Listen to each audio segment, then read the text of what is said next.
Good afternoon, everybody. My name is Elizabeth Galvin. I'm the curator of the African Rock Art Image Project here at the British Museum.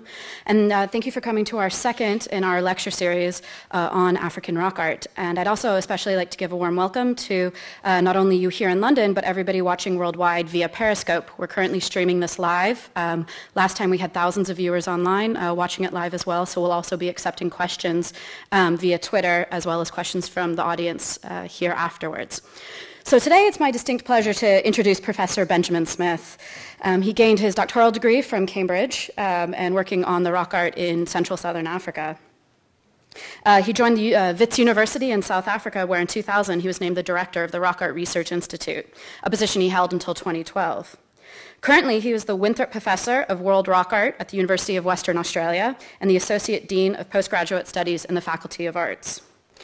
His major research interests include theory and methods of rock art studies, rock art dating, digital archiving and archaeology, rock art and identity, contextual approaches to the interpretation and meaning, as well as motivations of rock art, and the role of rock art in modern societies. He has published extensively on rock art from across Africa, with a strong emphasis on contextual interpretation, as well as the arts of African herders and farmers. He has published more than 60 books and articles in some of the most important journals in the world and edited two of the most important periodicals dedicated to rock art, the South African Archaeological Bulletin and Rock Art Research Institute monographs. Ladies and gentlemen, may I please introduce Professor Benjamin Smith.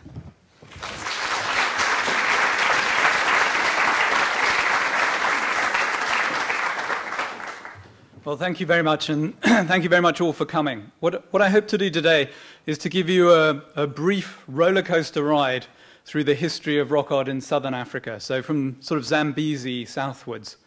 I'm going to start with a story about, or as much as we know about the origins of art, and as you'll see, it's a piecemeal story to begin with, and then the story gets fleshed out as we move through into more recent times. For those who are not archaeologists, the origins of humanity lie about 200,000 years ago, and the earliest accepted modern human remains are coming out of Ethiopia and northern Kenya. These are the famous Omo Kibish, which are still the earliest dated, widely accepted modern human remains found by Richard Leakey. And the story of art is very much the story of modern humanity.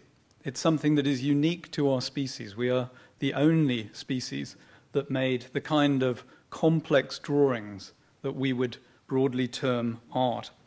But it's interesting that 200,000 years ago, this didn't click in instantly. It took a considerable amount of time for modern humans to develop this special gift, something switched on in the brain that led to the development of art. So it's not just only a human thing, so none of the other hominids made art as we know it. A few pieces of scratching on bone, a few people have claimed pieces of art for the Neanderthals, none of which are very convincing, at least until they came in contact with modern humans. Broadly, this is a uniquely Homo sapiens trait.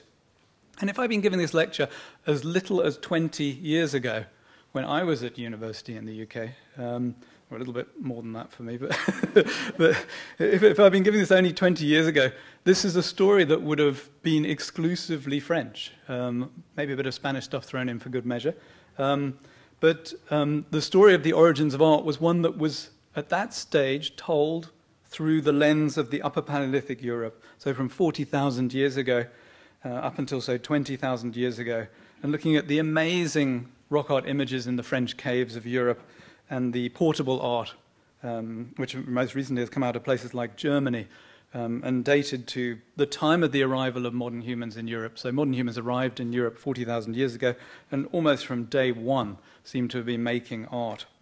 Now, those of us who were working on African archaeology at the time suspected that the reason they were so good at art so early on is that they'd learnt the skills elsewhere.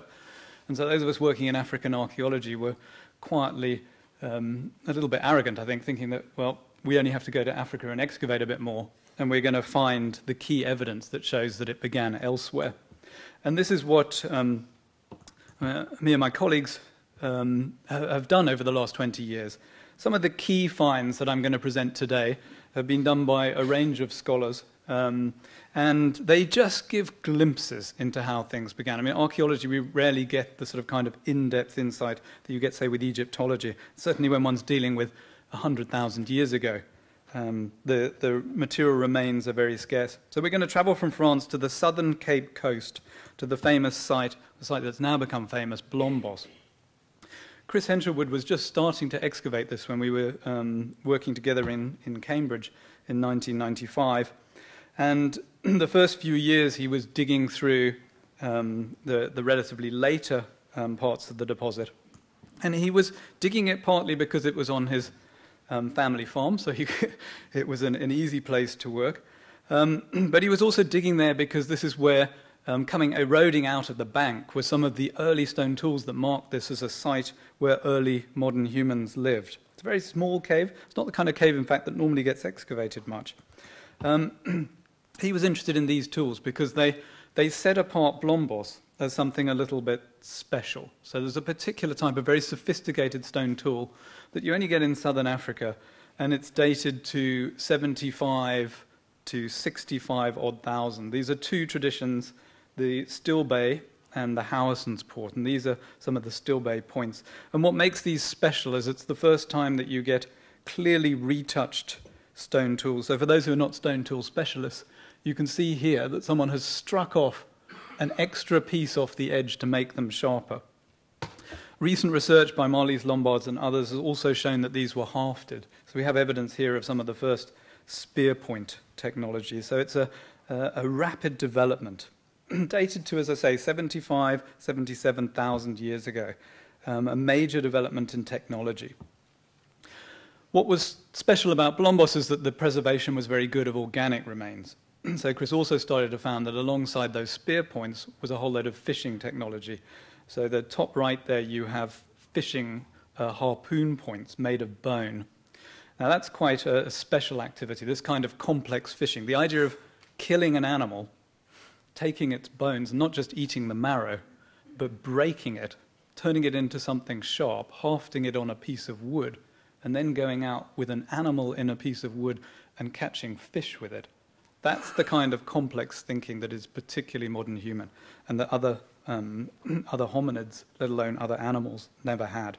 And he also found things like, and these were featured in the National Geographic in 2000, bone awls, suggesting perhaps that people had been piercing hide, perhaps even making clothing at this time. But the exciting thing for those of us working on rock art was when Ian Watt, another PhD student, started to analyze the ochre. And he was looking at the ochre simply to see, how were they grinding up these ochreous materials? Can we say anything about what they were doing?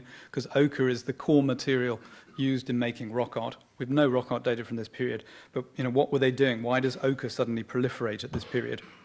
And Ian noticed that there were some unusual scratches, not the kind of normal scratching you get when you're just making a powder, which you can see along that edge when you're grinding it. These looked as if they were intentional marks, not just one way, but the other way, and even a line across the middle. This is the kind of patterned marking that can't come from a functional use of this rock. And it's the kind that we're used to seeing in the European Upper Paleolithic, but we're not used to seeing in the African past, particularly associated with something like 75,000 years ago. And then the following year in 2000, another piece was found with a very similar mark to the one you saw before, but this one complete, well preserved. Lines going in one way, lines going the other, a center line and a boundary line across the top and the bottom. Now, art historians have argued for well over a century what the definition of art is, but by most people's definition, this falls within it. It's a decorative pattern that couldn't have been made for any functional purpose. And when you see the size of this piece, this is not a sort of a massive art statement, but it is it's something that could have been appreciated personally, but was probably not for group consumption. You can see the lines are very regular, and Chris Henshelwood and his team have done an analysis of how this was made and the order the lines were put on. It was clearly put on as one set of intentional lines and with a remake at some later point. You can see this is a very small piece.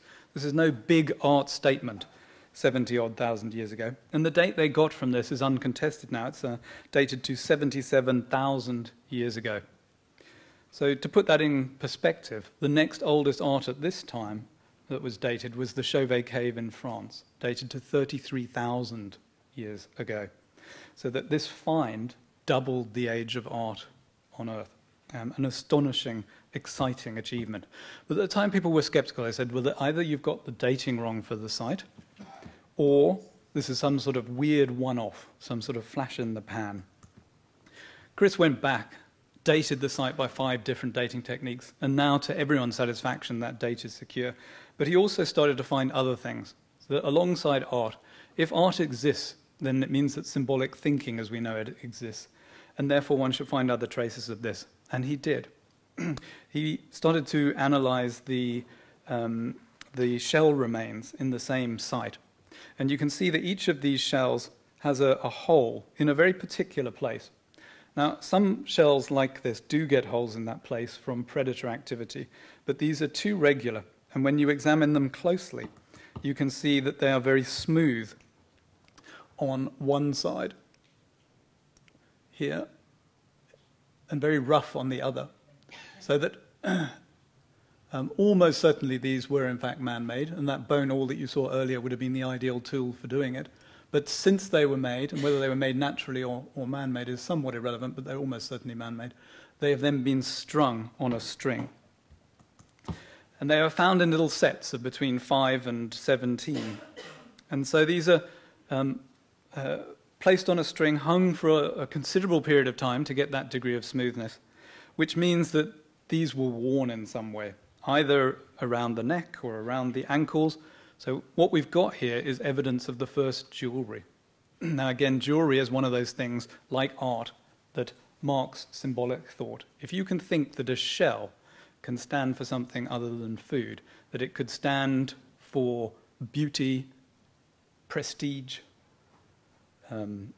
status, then you've got a classic symbol. And so jewelry is another one of those markers, along with fishing and along with those engraved ochres, to show that something absolutely crucial had happened in the Middle Stone Age in southern Africa 70,000 years ago. And the most recent important find, I mean, exciting stuff is coming out of these sites all the time, and I'll just highlight certain objects that have come out. The most recent find from Blombos has been this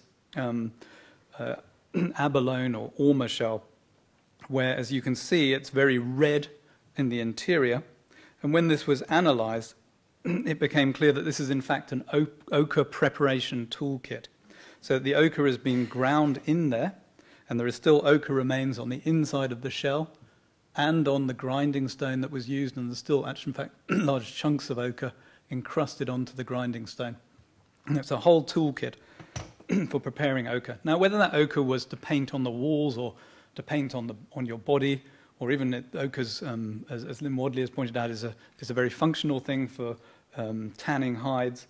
It could have had many uses. We know it was also used in the hafting of those stone tools, so it doesn't have to have been used for symbolic purposes. But nonetheless, they've made the material that then became fundamental to rock art. So all of these engraved pieces could have been on any material, but they weren't. In Blombos, they were found on ochre, and that must be important. At another site, so some of the European scholars at this stage were saying, well, okay, Blombos is very interesting. Yes, you've dated it right, but it's a one-off. It was some sort of bizarre experiment, came and went, not as significant as the massive material we have in France, dated to 30,000. So other researchers started to excavate other sites. John Parkington and a team from France excavated in this very famous cave now, Deep Cliff Cave, only about 100 kilometers north of Blombos, on the Atlantic coast now, and a larger, much more obvious site to excavate. And they started to find also evidence of art, not this time on ochre, but on ostrich eggshell. These are all ostrich eggshell fragments, and you can see very similar linear designs to the one that we saw before from Blombos. Again, these have been dated to that same period, 65 to 75,000 years ago, and you can see that some of these have also been burnt to give them a red and a black burnished appearance. Now, this, the why are they engraving on ostrich eggshell? We don't know, but ostrich eggshell is one of those materials that people still use in the Kalahari today, Bushman communities still use to make water containers. They still bury ostrich eggshell in the ground during the rainy season so that they have a source of water in the dry season. And they still, in fact, engrave ostrich eggshell. It's always been one of those things that has been marked, rather like ochre. So the oldest evidence that we have of art coming up at a number of sites, in fact, across the Atlantic seaboard and the southern Indian Ocean seaboard in southern Africa. But people were saying this is not the kind of large public type of art that one has in the French caves. And to find evidence of that, we need to go north. We need to go into Namibia and Botswana. And the first glimpse of this came from the work of Eric Wendt in Namibia, who in the 1970s published this stone, but it was ignored at the time. But in the light of Blombos, this becomes very significant, I think. You can see again exactly the same mark that you've seen before, and this came from an open Middle Stone Age context in Namibia. So this was a mark that was used much more widely than just in South Africa. Helen Anderson, who is working now at the British Museum, has analysed these marks and has suggested that there's enough congruence in these different marks that they, and across such a distance, that they must come from some material referent. She suggested that perhaps basketry or fishing nets, for example, could be the material referent, and her work is still ongoing on that. And I think that's a very exciting possibility, that if you find a mark that is congruent across enough, a large enough area of space, that it cannot be some sort of random mark, it needs to have a material referent. And I think she may be right there. One of the other exciting finds to come out in the last 6 or 7 years is the work of Sheila Coulson in Sedillo Hills in Botswana. She went to a site that I'd been to many years before. I was interested in looking at farmer rock art, and there was a famous farmer image allegedly of a rhino, and it was called Rhino Cave. In fact, the rhino turned out to be an elephant.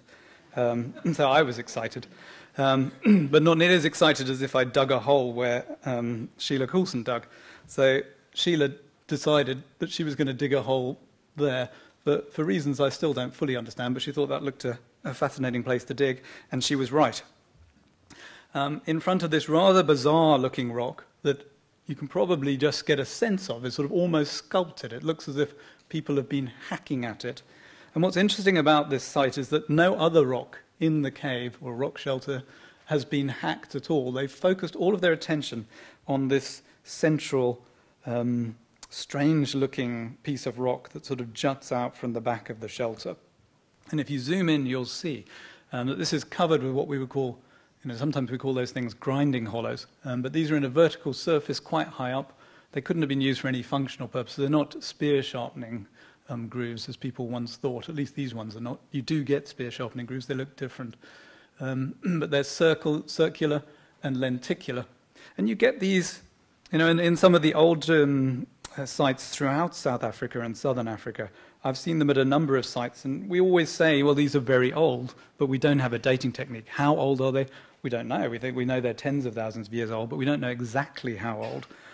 We've assumed that they're sort of 20, 30, but we don't have any evidence. She got lucky. She dug the hole immediately below this and found a piece of that rock that had fallen off, and even found the second piece of rock that had been used to grind it. And she found it in a layer that has very distinctive stone tools, like the ones I was showing you before, but these ones distinctive to Botswana, and that are dated to between 70,000 and 80,000 years ago. So at the same time as you've got this development along the southern African coast, inland you've got similar things happening, but this time in some ways much more impressive. This is group, highly visible for group consumption, and dated to the same period. The excavation proved even more productive, and she also started to find very strange things in those layers that hadn't been found in other sites of Botswana, other excavations in the Sedillo Hills at the time. She found, for example, these very beautiful stone tools that are made of an exotic material not from Sedillo Hills. The nearest source is over 100 kilometers away, in fact in Namibia. And these tools had been worked both in the shelter but also outside.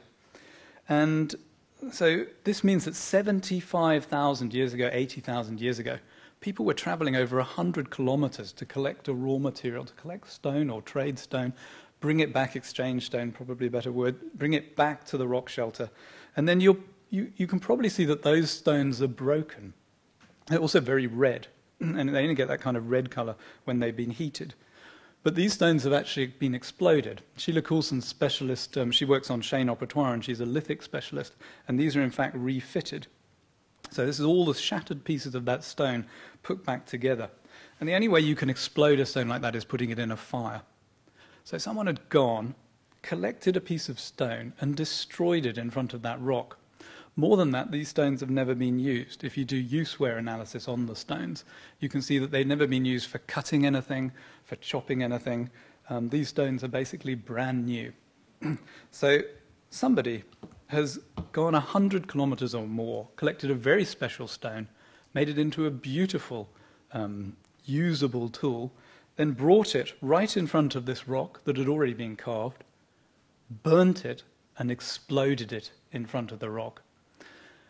Now, that is evidence that in any context we would describe as some sort of ritual behavior. They must have believed that exploding that rock in front of this rock could somehow affect their lives. We don't know how, but it's some sort of belief in spirit forces in the rock that can affect their lives. Otherwise, why do that kind of behavior? So this is, to my mind, now evidence for the first ritual in the world, the first evidence of clear ritual, which opens the door to things like spiritual beliefs, belief in an afterlife, all the things that we now take for granted, the origins of religion.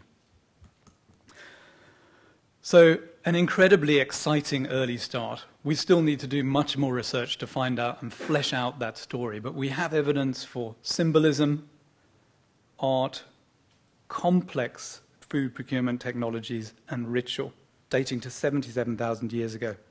What about all the sites that are just out there in southern Africa? We claim to have about 250,000 rock art sites in sub-Saharan Africa. Most of those sites are not as old. We're not. Most of that art, if it was on an exposed rock surface, would not have survived for that amount of time. We don't have art in caves in Africa, strangely, unlike the French. There are no painted caves. We do have rock art in deep shelters, and this is a beautiful example from Zimbabwe. And you can probably see all that red staining on the back wall is rock art. This is on granite, incredibly recessed, so that rock art gets absolutely no damage from sun or from rain, and it's on an incredibly stable surface, granite. So people have long thought that this art could be 20 or 30,000 years ago. We have a major dating project in Australia now to try and get the first dates of this kind of art, focusing on a whole range of major sites around the world to try and get better dates. At the moment, we have no dates of this kind of art anywhere in southern Africa. We have dates of much more recent art in the Drakensberg, and I'll show you some examples of that. But I think when we do get dates, it's going to start challenging us about the development of art. I think that you're going to find that some of this imagery in Zimbabwe, in these uniquely favorable contexts, is comparable to the age of the European caves. The oldest dated piece that we have is a piece from, the oldest dated piece with a recognizable image of an animal or human is dated to 27,000 years ago, and it comes from Namibia. And this, alongside a number of other plaques, was excavated out of a ground layer that was very securely dated, so we know exactly how old these pieces are. It's some sort of animal with rather strange human-like back legs. It's quite small, and it looks like it was broken before it was deposited, and in fact the rock is not exactly the same as the rock shelter it was deposited in. So again, someone made this piece of art on a piece of rock that wasn't local, brought it in, broke it, put it in the shelter. So ritual activity carrying through. Now my gut, and some of my future research projects over the next few years will be looking at these, is that some of these extraordinary, particularly the engravings in southern Africa, are going to turn out to give us a better story of what happened between 77,000 years ago and 27,000 years ago. Currently we have a gap. But I think that gap is simply a product of us not having a good dating technique. And new techniques are being developed. And here we have a piece of sandstone with incredible silica skin. This is in a rock shelter context. It gets no sun, it gets no rain. And getting dates off these kind of layers, I think, is going to fill in that gap in between. So watch National Geographic for the next exciting find from Southern Africa. It's going to be figurative art, and it's going to be early. Unfortunately, at the moment, the next dated figurative art that we have is at a site that was discovered by one of my Australian colleagues, Max O'Bear, and was published last year. It comes from the island of Sulawesi in Indonesia. And using another of these new techniques that's being pioneered in Australia, uranium-thorium dating, he was able to get a date of 39,000, nearly 40,000 off that hand stencil, and 35,400 off that wild pig. So this is older than, it's about the same age as the oldest European art. So this is giving us a new insight. Asia's often sort of seen as being somewhat peripheral to this story, but Asia's probably also an important part, and even Australia. It's once again confirming, I think, that when people moved out of France, or when people moved out of Africa, they already had an art tradition solidly in place that they took to other parts of the world. So the French caves, these amazing caves that we rightly go gaga about, these are astonishing pieces of early art. Now this is great rhino panel from Chauvet Cave, dated to 32,000 years ago. Amazing art, but that art was coming from somewhere else, and if we're going to tell the story of how that art began, that story is going to be told elsewhere.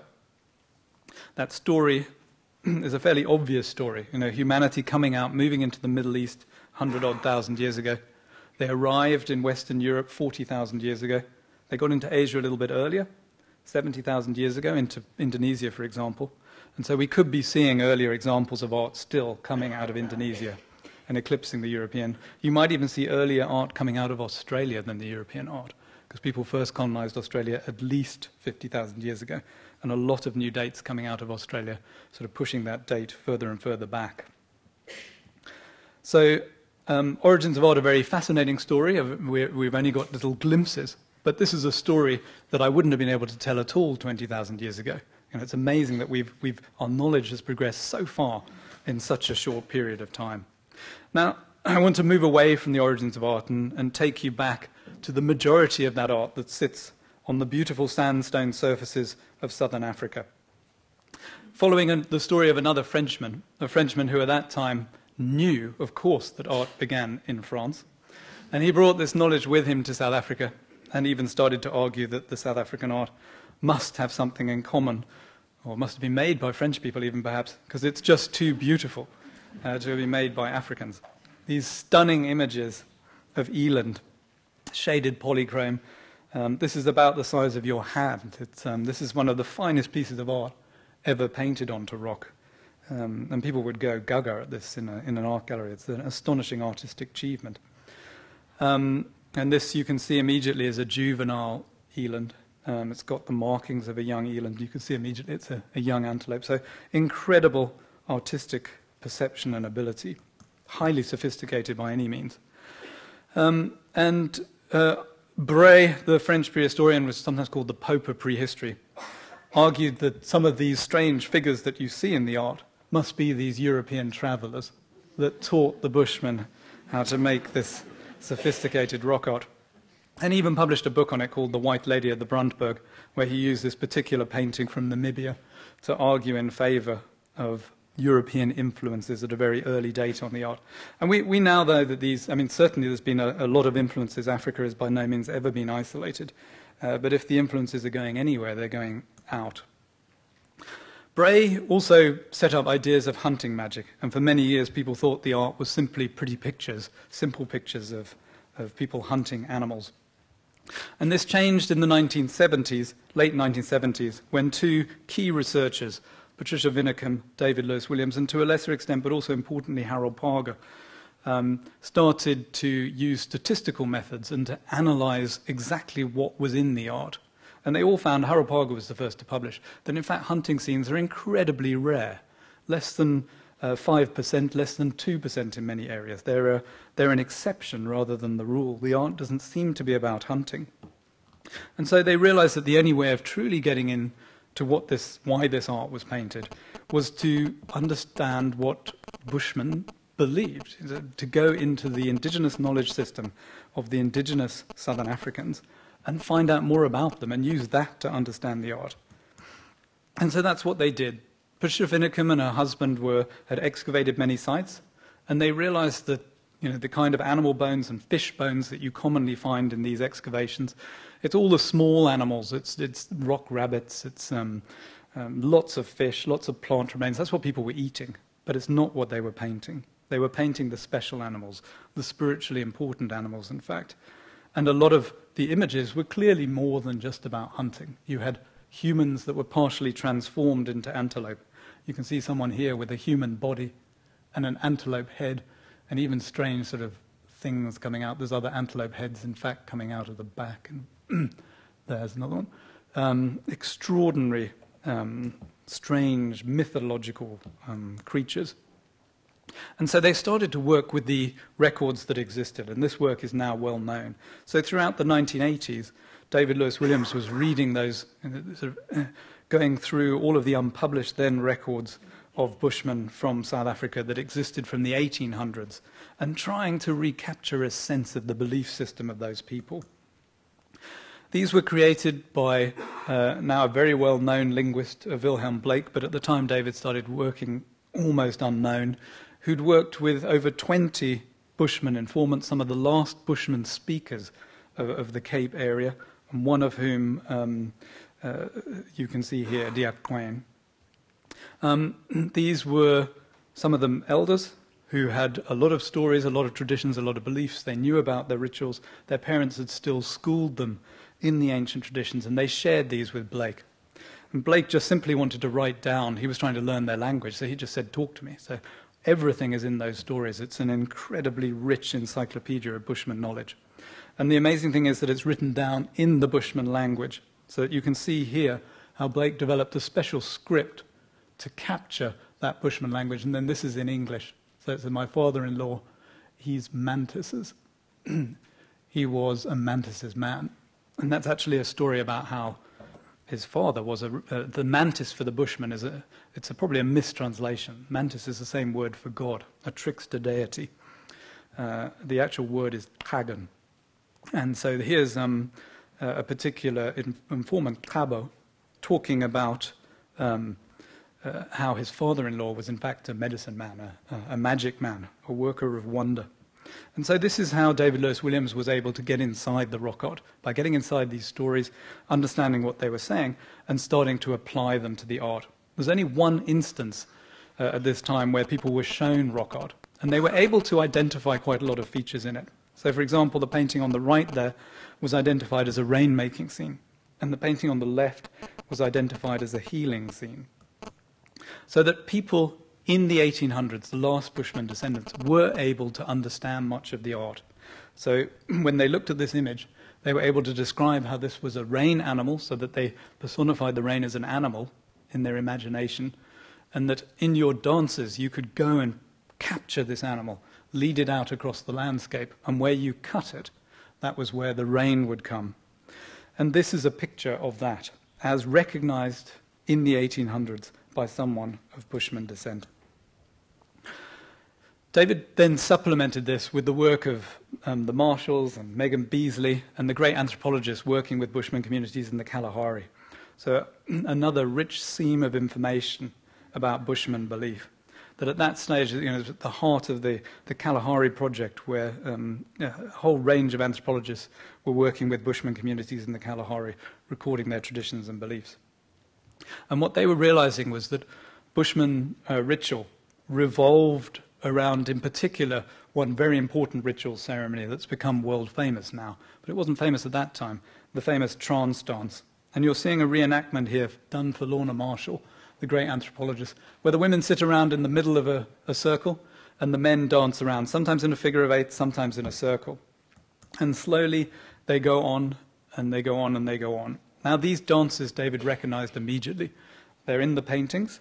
This is a circular one in the paintings, but they're rare. More often in the paintings, they're just shown as a line, and you're meant to recognize that it's a dance.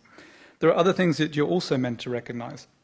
You can see here all the accompaniments of the dance. So dancing sticks, and those hold you up when you're dancing, and you're starting to feel the stomach pains of the dance, and those dancing rattles around the ankle.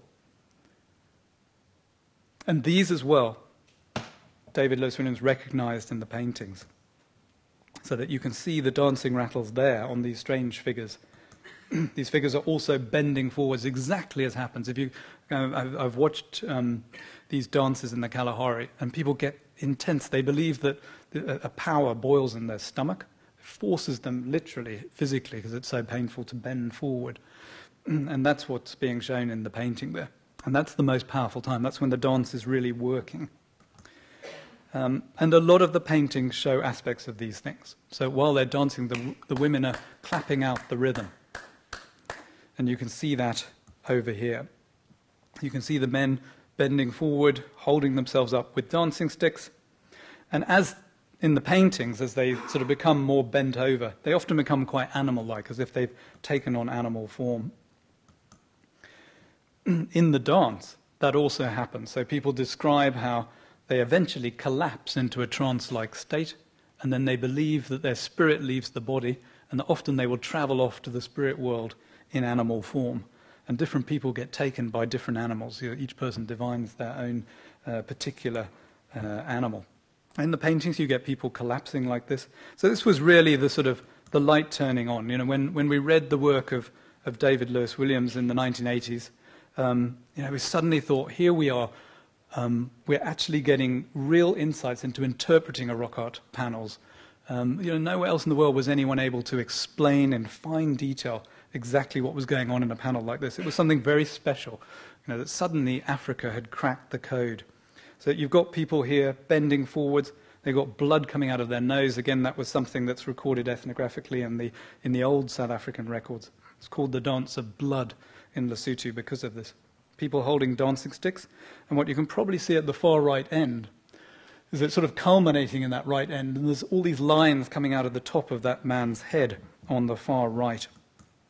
And that is what people describe in the dance, that it's very painful.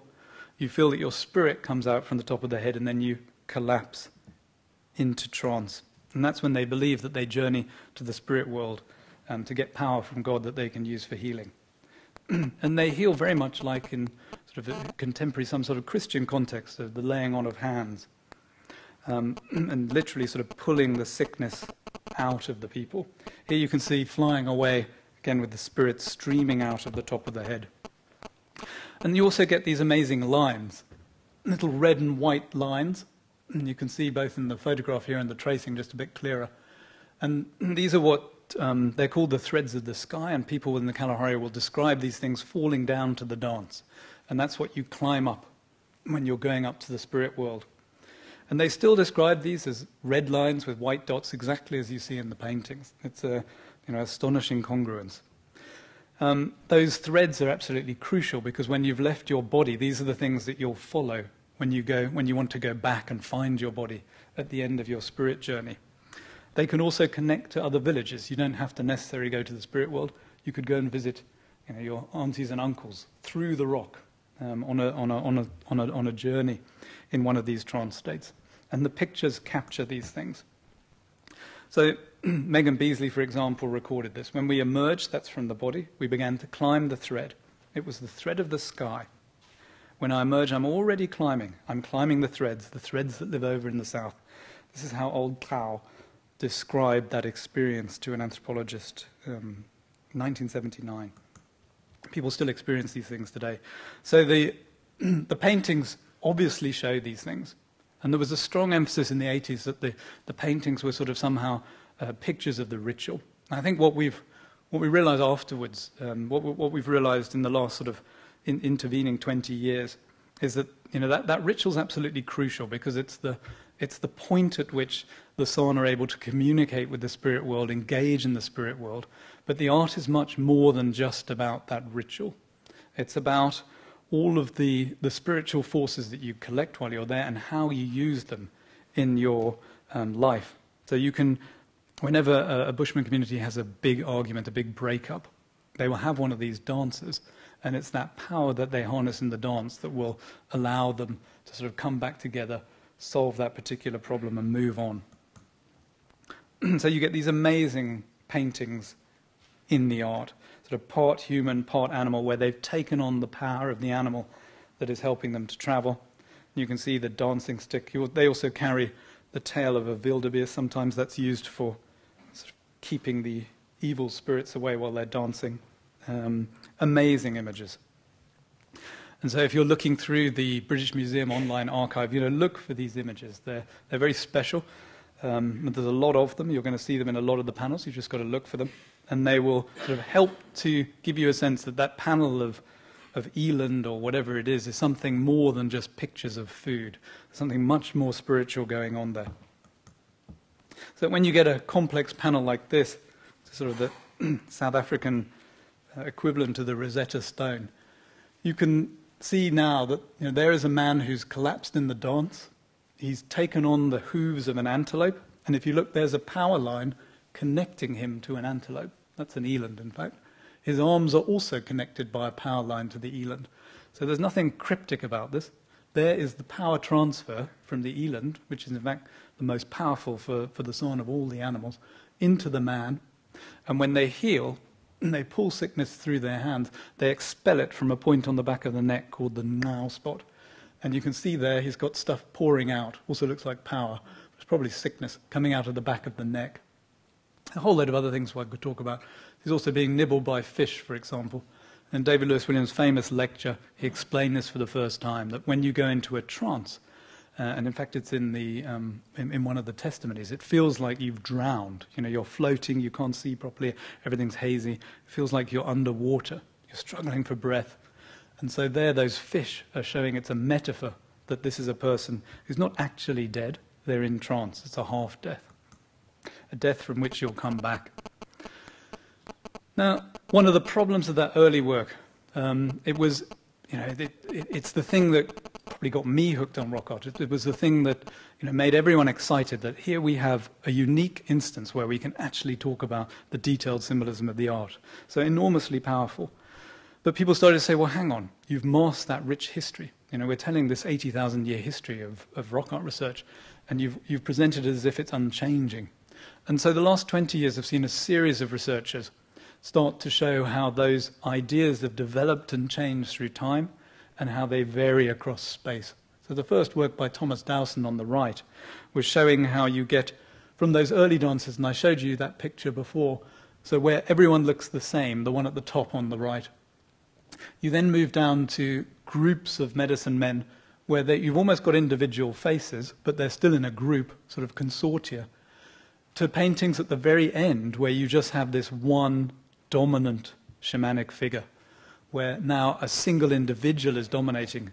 And what he was able to show is you could tie this into historical processes, so that in the sort of the final apocalyptic era of San identity, where they were literally being hunted on the landscape, and there were only a few people with the old knowledge surviving, they started to get enormous power, because they were able to do rainmaking and healing ceremonies for other groups, for farming groups. And they were paid in cattle. They became actually extraordinarily wealthy. And so you start to get the rise of individuality, whereas in traditional San society, anyone could be a healer. In fact, a large percentage, maybe 50% of the group, would go into the spirit world and get healing power. At the end, it was just a few that had this power, and they were really sought after. So you get the rise of individualism. And that's been taken up by Jeff Blundell and the Rock Art Research Institute, and looking at the rise of portraiture and how people are painting their own image into the art, but also using that human face and showing how people are playing on creolized identities, so that they're Bushmen are wanting to show that they're powerful and that they've got a mix of all of the powers of all the different racial groups, because the bloodlines are becoming mixed, but they're using that to their advantage, and they're painting different racial features into the art and showing themselves as being part of this complex creolization process that finally led to the end of people who called themselves Bushmen or San. so that the name groups like Calm ceased to exist, and that those last speakers of Calm integrated with other groups for political expediency. So a lot of people who nowadays call themselves Nama, for example, were originally different hunter-gatherer groups, but they came together, sort of security in numbers for protection. And so nowadays, in fact, in sort of a post-apartheid South Africa, a lot of those communities are coming back and saying, well, actually, I remember my grandmother telling me that we used to speak this language. We were part of that group. And these sort of different stories, new stories, are still evolving, and people are working with those groups. So South Africa has an embarrassment of riches, the place where art began, but also the place where we can tell perhaps the most exciting story around the art, where you can take visitors to any of a number of sites and start to read huge sections of the symbolism of panel. It doesn't mean we know everything, and large numbers of PhD students working on this material always showing us exciting new things, new symbols, new ways that individual created meaning in the panel. These images, people sort of say, well, when was a panel like this complete? How would you know when to stop? And the answer is that probably these panels were never completed, that each generation would come back to that panel and put new spiritual revelations on the rock. And this was described by this is the daughter of what we think is probably the last Bushman painter in southern Africa. Her name is Mankhindi Dianti. She died in the 1990s. But in the 1980s, she took researchers to a site and was able to explain how her father had been a rainmaker, used to go into the shelter, and he painted those two eland that you can see sort of by her left hand. And he used to put out his hands, touch the paintings, and draw power out of them. And she said that when he was rainmaking, by the time they'd left the shelter and were walking back to the village, it would already be pouring. She remembered the power of these paintings, so that these paintings were not just pictures. They were things that were hugely powerful in themselves. Every generation, by adding new layers of spiritual meaning, rather as we would add stained glass windows in a cathedral, were building up a more and more powerful place that could be used by the living for spiritual purposes. So incredibly important places. But that end landscape became much more complex. It's not only the well-known Bushman rock art that we have, and if you go online and look at the British Museum archive, you'll see other arts in southern Africa, and you may have questions as to who made them and what they are. My own research is focused on this one, the Kwekwen rock art. These are the group that used to be called Hottentots, but that's a word that we don't use today. A totally geometric art, a new art brought in, and that can in fact tell us a lot about the origins of where this group came from. I've argued they came out of Central Africa, because Central Africa has a hunter-gatherer tradition that is geometric like this, and that shows us that this group came in, and I've even been able to track the routes by which they moved in to southern Africa. A paper that I did with Sven Oosman a few years ago looks at how these images are banded along the watercourses, moving through the central part of South Africa down into the Western Cape. And they were still there, of course, when Europeans arrived at the Cape in the 1650s, and they found these two groups living alongside each other, the ones they called the Bushmen and the ones they called the Hottentots. So the Bushmen were the original hunter-gatherers, and the Kwekwen were, the original herders. They brought sheep with them. By the time the Europeans arrived there, they'd been living together for over 1,000 years. So these groups were very mixed. And you get a whole load of rock art that's somewhere in between and quite mixed. But those Kwekwen groups survived until today. Groups like the Nama are such groups. And they still painted up even into the 1900s. This is a very recent painted image by one of those Nama groups, interestingly, during girls' initiation. So things change in terms of the meaning of the art. We have other geometric art that you'll find in the archive. This is an example that looks superficially as if it might be Kwekwen rock art, but actually it's not. What you're seeing there is the design of a village layout, a Zulu village layout, in fact, where you've got the cattle in the middle, the houses around the outside, and there we have it. There's the cattle kraal. Each one of those is a hut, and that's the track that goes out, and it joins up to another village. A fascinating and unique type of art made by Zulu. Maps and things like maps are quite rare in rock art. We often look for them. And here we have an entire tradition made up of maps, but we think that there's much more to it than just maps. It also, there was It was a part of the learning process of becoming a Zulu man. All of the symbolism is there in the kraals and the cattle. We also have art by other Southern Africans, so Sotho Tswana speakers. So it's an embarrassment of riches. The last 2,000 years sees this proliferation of art traditions. And of course the Bushman tradition also changes because it gets influenced by these. This is a boys' initiation art found in the northern part of South Africa. And each one of those images had a song that went with it. And when you were learning in the month or 2 month long initiation ceremony, those images would help you to remember these sacred, important teaching. So rock art has played a complex part in the South African landscape, from the origins of sort of art and religion, through to a very religious, spiritual art, through to some fairly practical things about learning how to be a man and how to behave properly in modern society. And it still plays an important role today. This is a Northern Sotho rock art developed into a protest art, and this was painted in the 1890s. We know exactly the context in which this was painted, and it's the origins of political protest in South Africa. It was painted just after a major war and represents the incarceration of a particular chief and his being taken away to prison and incarcerated. He was in Pretoria. So rock art then became a part of resistance to white settlement and white expropriation of African land in South Africa. In post-apartheid South Africa, rock art has new meaning. So the current coins and notes have rock art on them. And you can see rock art images here behind Nelson Mandela's face. Every single one of the notes has rock art on. And one of the ways that you can tell if your South African rand is genuine is that you fold it, and if the rock art meets up, if the rock art joins, then you know that you have a genuine banknote.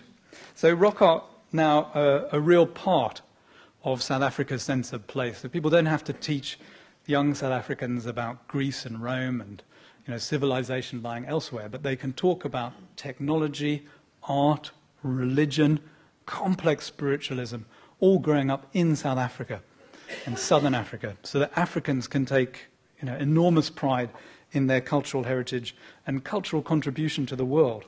They no longer have to see themselves as secondary in the creation of modern-day culture. Quite the contrary. They were right at the heart. They were at the very foundation of almost everything that we take today for granted. So it's no wonder, and I was very proud to be involved in this, that President Thabo Mbeki in South Africa chose to put rock art at the center of the new South African national coat of arms. You can see there an image drawn from a very famous panel. It's actually the same panel that I showed you this image from. There's that man who's being eaten by fish and who's receiving power from that eland. But further to the right is a human figure. He was made less male, you can probably notice, in order to be more embracing of a new South Africa that is obviously male and female. And the images there evoke the idea of joining together in harmony. And so the national motto, which is K-A Clara K, which is in the indigenous Khaan language, so that man that I showed you, Diak Quain, it's in his language, a language that's now dead, so it's the South African Latin, means unity and diversity, or different people joined together. So a perfect new symbol for South Africa today. Rock art right at the heart. I think this is a wonderful example of how rock art can be used to help heal a divided society and bring people together. So that's my 80,000 years in 45 minutes. It's something of a challenge to get through 80,000 years in 45 minutes. But I hope I've given you, even if it's just glimpses into that story, that's what I wanted to achieve here. Any bits of that story one could pull out and give an entire hour's lecture on. But I wanted to give you little snippets of what I thought were the highlights. So I thank very much the British Museum for organising this. I encourage you all to go online and see some of the African archive images that the British Museum is putting online. And thank you all very much for attending.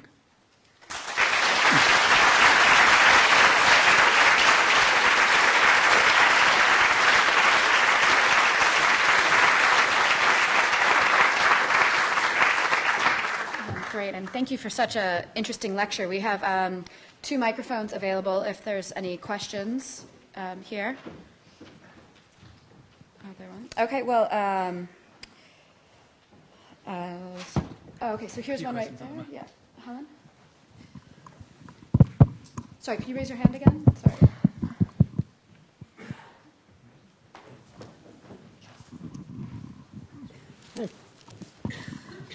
Didn't realize it was me.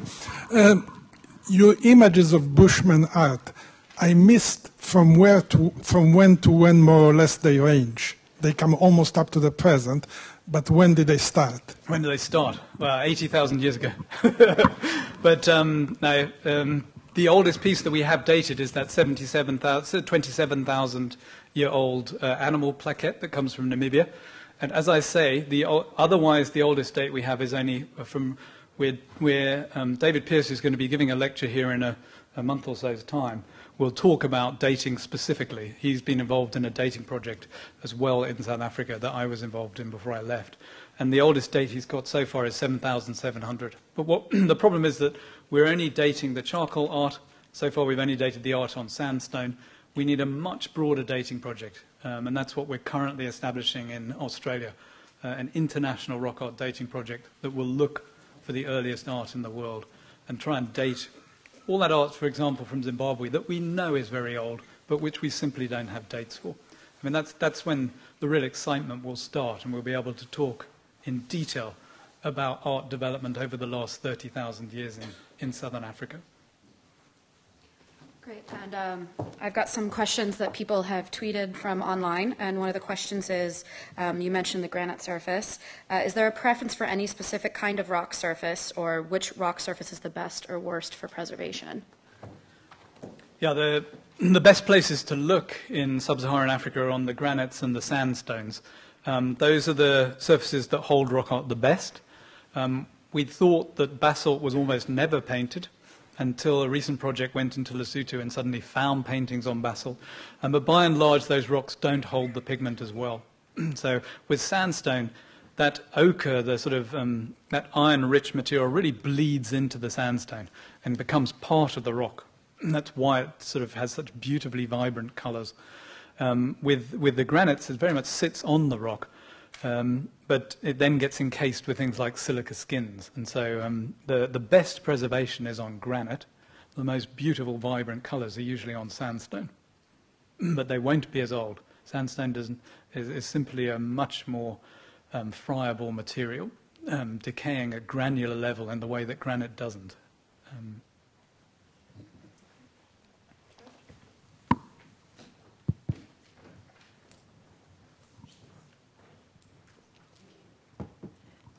The early rocks, in the earlier part of your lecture, the red rocks which were burnt and exploded, how were they put back together again?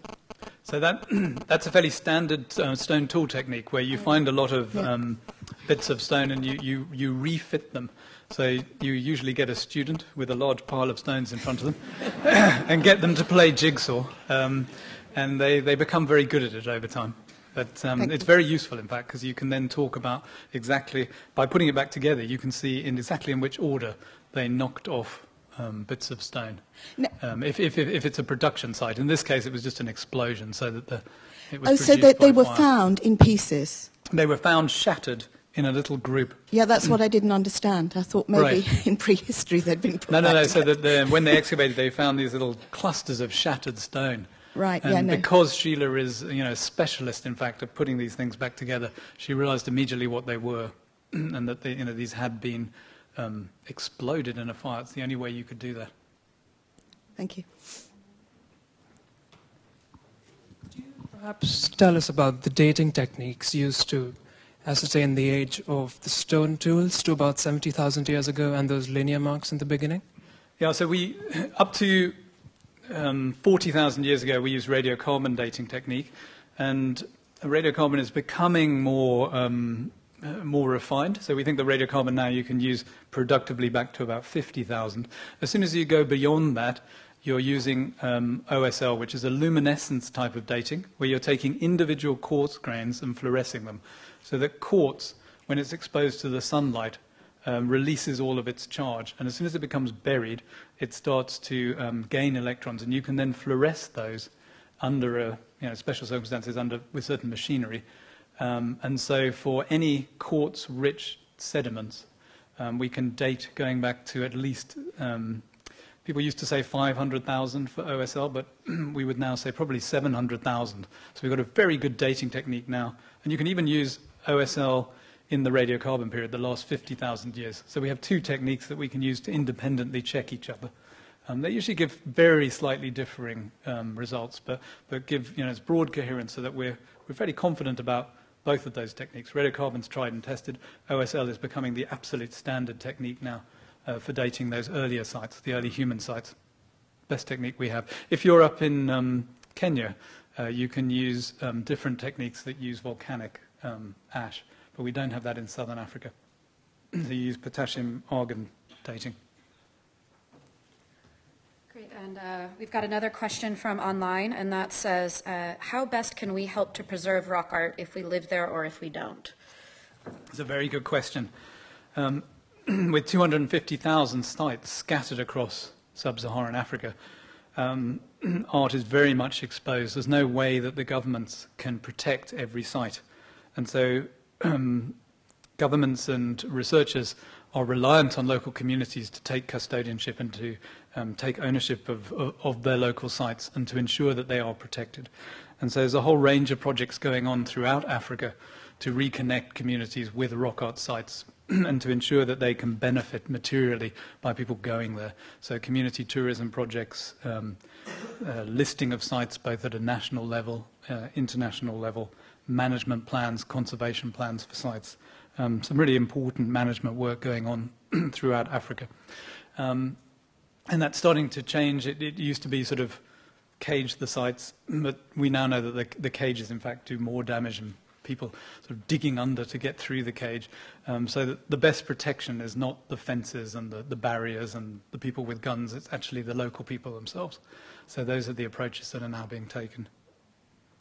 We have one last question.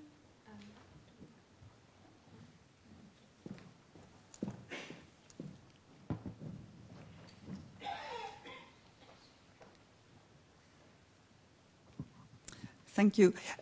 Would you talk a little bit more about the non-pictorial rock art, the chevrons, the dots, and what the current thinking is on the interpretation of that?